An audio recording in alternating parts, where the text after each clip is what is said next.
What's up? It's Tyle and Sandra, and on this week's episode of Keeping It Different, we're talking about our mom. Madre, no, mama. So, why are we talking about moms? Because yesterday was Mother's Day. And as we believe that the moms are the original CEOs, we want to talk about how they taught us to be the people that we are today. We're going to talk about why our moms are so special to us. Amor, my mom. Anyways, so Sandra's going to go first and talk about the lessons she learned, and I'm going to come join in and share my lessons. But I'm fading out now. Sandra. So I want to give you guys some insight into what made me me, and really just the fact that my mom is one of the most amazing people I think that I've ever encountered, and definitely someone I look up to. When I was really small, I was in Colombia, so we were living in a tropical country. We didn't have a lot, and one of the first lessons that I learned from my mom was love. I mean, what mom doesn't, show us unconditional love? I remember a story when I was little. My mom was trying to put us to sleep because it was a really hot summer night, and she just laid there and fanned us with, her hands, and so me and my sister fell asleep. And to this day, I remember, how hot and uncomfortable she must have been. But moms tend to sacrifice for us. They tend to put us first. Another story that I can think of is when I was doing my first communion. I grew up Catholic, and so religion and spirituality was very much instilled in me. And I'm going up there and I'm doing these lessons, and the last thing you have to do when you're doing your communion is you have to go up and take your communion, and the person that escorts you has to say of Christ. And my mom didn't know English yet because we had just recently moved here, and as they give me my communion, which is such a holy, religious, spiritual moment, my mom says butterfly, which she, in her head, she actually heard butterfly instead of body of Christ, and totally ruined this spiritual moment. But she did it out of love because she really wanted to do something and be a part of my moment. Another thing that I learned from my mom is hard work. We came from humble beginnings. We didn't have a whole lot when I was little, and one thing that she said was, no matter what you're doing, whether it's at home and you're making sure that your home is organized, or you're in the office, you're doing your job, no matter who you are, you always want to make sure that your hard work is what presents who you are to the world. So self-validation was something I learned from my mom, not letting anyone else tell me what I was worth or my value, but really just the fact that your hard work is going to present who you are to the world. So that was a lesson that I took from my mom. I think that she showed that through the sacrifices that she made. She spent 5 years without my dad while we were waiting. She was waiting for the citizenship papers to come. So I can't imagine what it would be like to go 5 years without my husband, just waiting for my papers to come through and having to take care of 2 little girls on my own. So my mom's sacrifice for us to come to this country was something that I admire very much in her. And then the last thing that I learned from my mom was generosity. I mean, it is crazy if you grew up in a low-income household, or if you are a child of an immigrant, what people can do on such low funds or resources.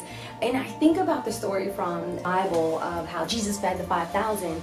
He feeds 5,000 people with 5 loaves of bread and 2 fish.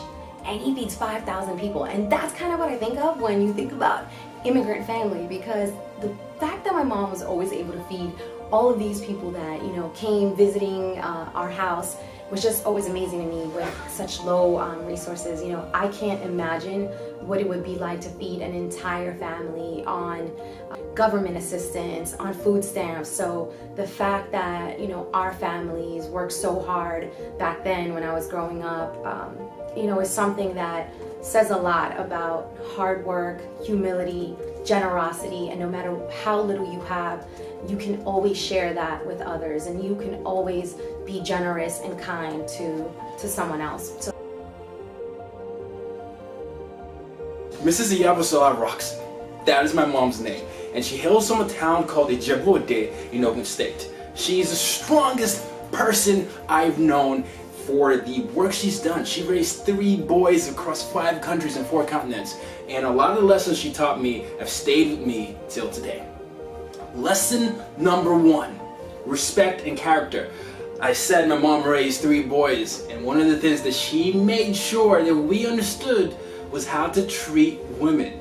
Everything was a teaching moment for us growing up. You know, whenever my mom would you know, have us come back from school, we would watch all the soap operas, you know, Days of Our Lives, The Bold and the Beautiful, All My Children, and The Bold and the Beautiful was her favorite. But every time we would sit down and watch these shows with her, she'd be like, Tayo, who is the bad guy?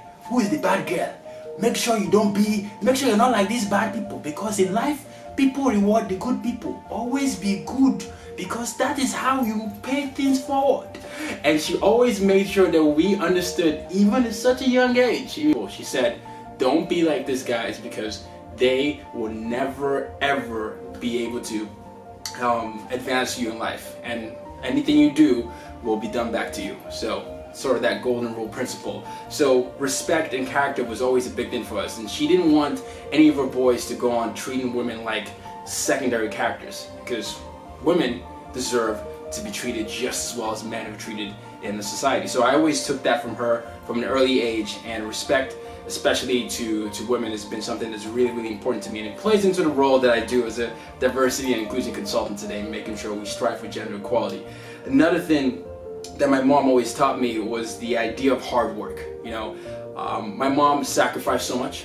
You know, my dad's job saw us traveling and moving from country to country, and so a lot of what that meant was every 3 to 4 years she would have to quit her job, put it on hold, or basically go to a new environment where she knew nobody and start over again. And I would see her constantly sacrifice all this and just take it in stride. She would tell me, look, I'm doing this for you so that you will understand what it means to actually play the long game.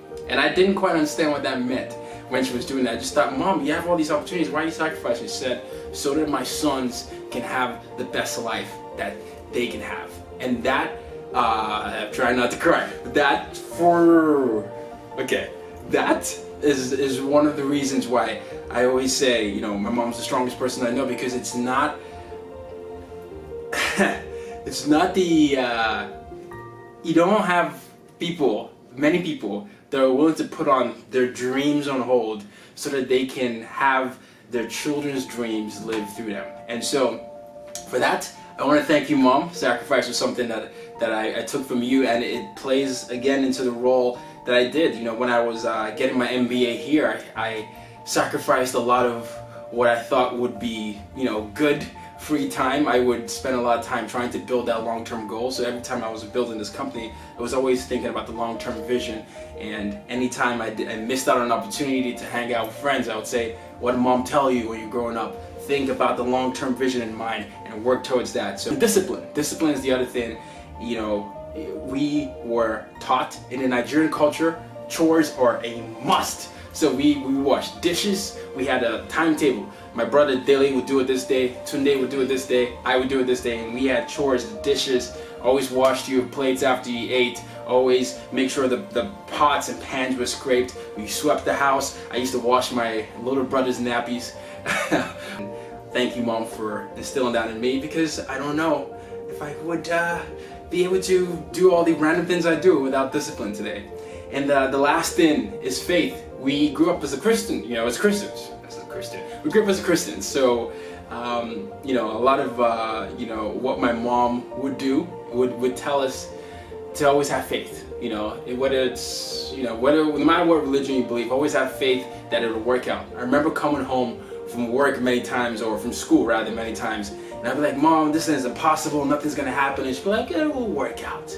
It will work out. Just keep doing the work, have faith, and continue to pray, it'll work out. But just having faith in something big was something that I took home for her. And whether I've been broke multiple times, whether I took a gamble not to go for recruiting trips and to start my own company, I always had faith that something will happen as long as I was doing the work.